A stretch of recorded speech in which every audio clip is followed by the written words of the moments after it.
നിങ്ങൾ ഈ ലോകത്തിൽ ഏത് ജോലി ചെയ്താലും, എവിടെ പാർത്താലും, ഏത് രീതിയിൽ നിങ്ങൾ ജീവിച്ചുകൊണ്ടിരുന്നാലും നിങ്ങളുടെ ഉള്ളിൽ ഈ ലോകത്തെ പ്രകാശിപ്പിക്കുന്നതിന് വേണ്ടി വലിയൊരു കണ്ടന്റ് ദൈവം ഒളിപ്പിച്ചു വച്ചിട്ടുണ്ട്. അതിനെ കണ്ടെത്തുന്നിടത്താണ് നിങ്ങളുടെ വിജയം ആരംഭിക്കുന്നത്. ദാവീദിനെ നോക്കണം. ദാവീദ് ഒരു ഇടയ ബാലനാണ്. എന്നാൽ അവൻ ഇടയ ശുശ്രൂഷ ചെയ്യുന്നതിനിടയിലും അവനുള്ളിൽ ദൈവം ലോകത്തെ പ്രകാശിപ്പിക്കുന്നതിന് വേണ്ടി നൽകിയ വലിയൊരു കഴിവുണ്ടായിരുന്നു. അതിൻ്റെ പേരാണ് അവന് കിന്നരം വായിക്കാൻ അറിയാം. തൻ്റെ തൊഴിലിനിടയിലും അവന് ദൈവം കൊടുത്ത കിന്നര വായനയിൽ അവൻ അതീവ നിപുണനാകുന്നതിന് വേണ്ടി അവൻ കൃത്യതയോടുകൂടി പരിശീലിച്ചു വന്നു.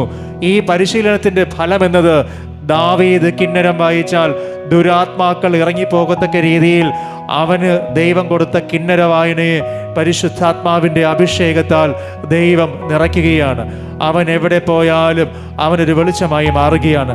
ശൗൽ രാജാവിൻ്റെ സന്നിധിയിൽ അവൻ പോയി നിൽക്കുമ്പോൾ അവൻ അവിടെ ഒരു അത്ഭുതമായി, അവൻ അവിടെ ഒരു പ്രകാശമായി മാറുകയാണ്.